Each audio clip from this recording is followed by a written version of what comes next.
Little experience for you today. You're about to go on a high-fidelity launch simulation, and I'm going to help you get through it. See, before any launch, all astronauts have spent thousands of hours being tested and trained in simulators, a lot like the one you're going to fly. You'll be riding a special module that fits right into the payload. But before you go aboard, we better go over a few basics. Launch preparation for your mission will have started accelerating here at KSC months in advance. Well, let's cut through all that and move you way closer to launch. I'll start your clock at, say, 4 hours before liftoff, when it's still dark out. Before you got suited up, the shuttle's external tank, or ET, was fueled up. The ET holds fuel for the shuttle's 3 main engines. Inside the ET, there are actually 2 separate tanks.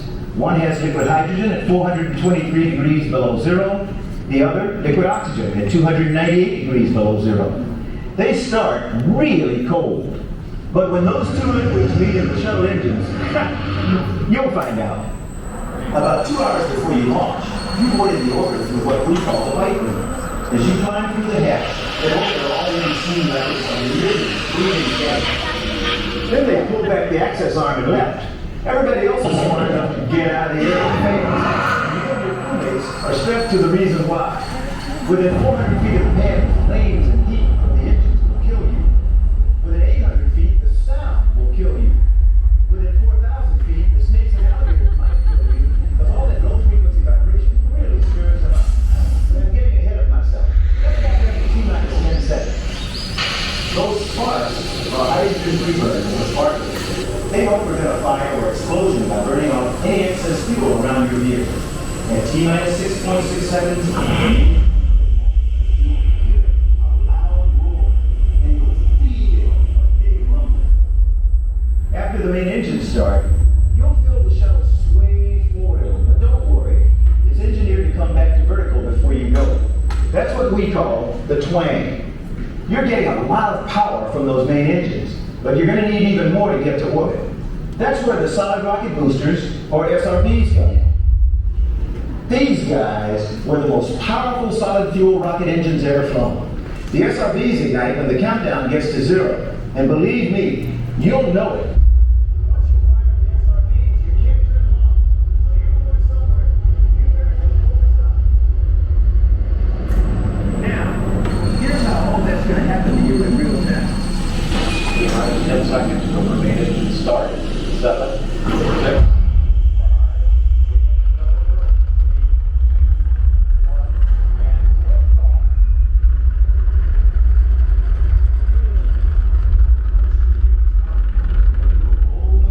roll maneuver.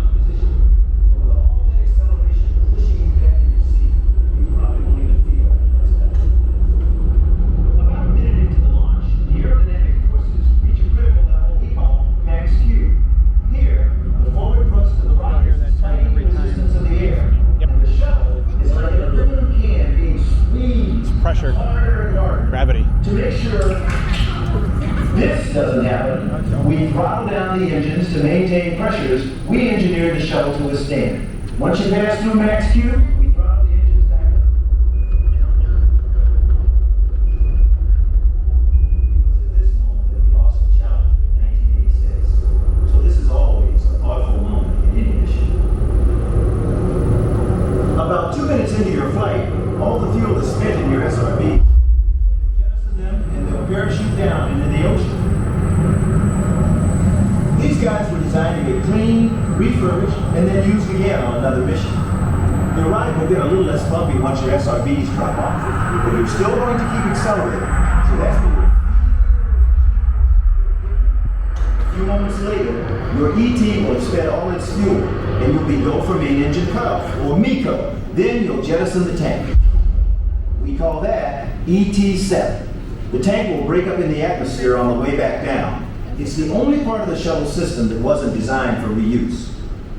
Congratulations, you made it into orbit. That's assuming, of course, there were no malfunctions along the way. Naturally, we have hundreds of contingency plans in case something does go wrong. Take a moment to memorize these now. Got it all? Good. Our time here is up. You ready? Because now you have to take your chances in the sim and hope the sim supervisor goes easy on you. Now it's time for you to experience inside the shuttle. Sure you want to do this? Because everything's looking good for your launch. As you can see, your shuttle should be pointed straight up on the pad, so we need to get you into that position. Mission plan.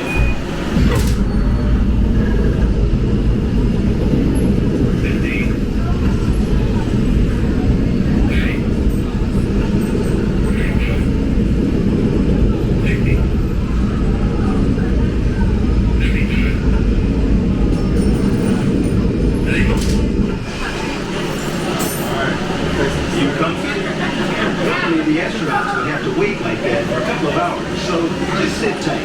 I'll be back. Just kidding. Now, remember, in 6.6 seconds, your main engines will ignite. Then the shuttle will bang. Then the SRBs are going to light, and you are off.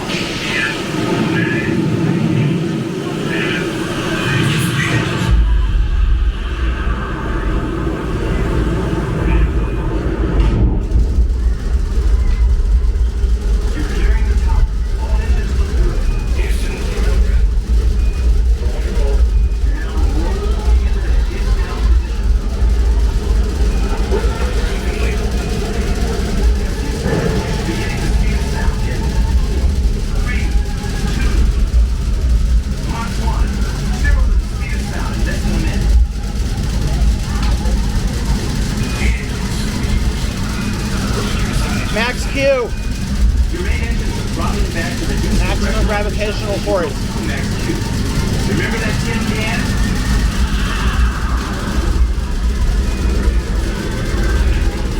You made it through Max Q. Your main engines are throttling back up to 100%.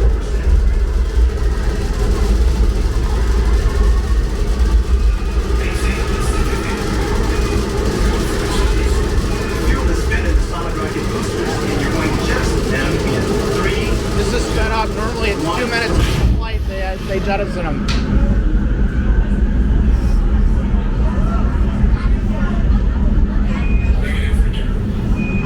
Hear that? Negative return? That means if something goes wrong now, you don't have enough fuel to port back to the launch site at the Kennedy Space Center. Comes the master alarm.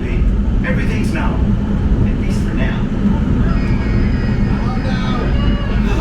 Guess I spoke too soon. See? That's what it's like in a training simulation. The diabolical sim suit and your trainers are always throwing emergencies at you. Let's see how the crew does. Houston, it looks like we have a cabin leak. Roger, we see a negative DPDT. We're going with cabin press leak procedure. Negative DPDT means that you're losing air pressure. A cabin leak is never a good thing. Your flight deck crew is working on the problem now. Ever been to Zaragoza, Spain before? Well, Yes. if they can't fix it, you'll be landing there in a few minutes. We've closed the cabin relief ISO valves.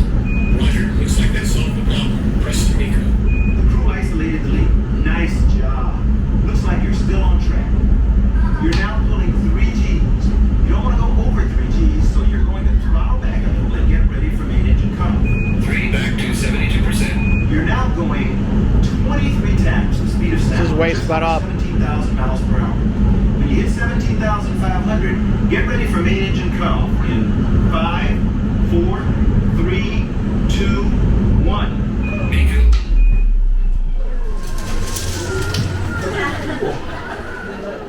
We saw it. Miko.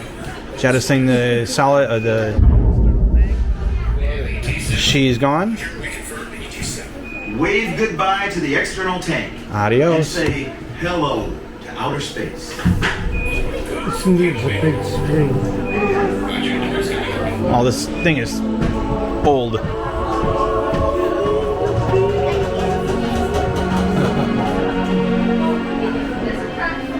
Now, it normally doesn't take 4 minutes. It takes about 10 to get up into orbit.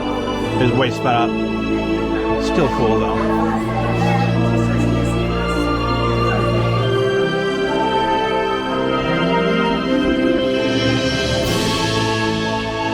Men and women of NASA, thank you for joining us on this adventure today.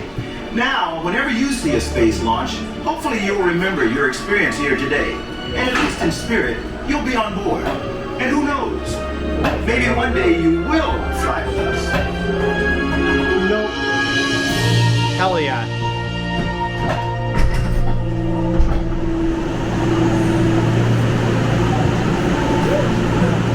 we go.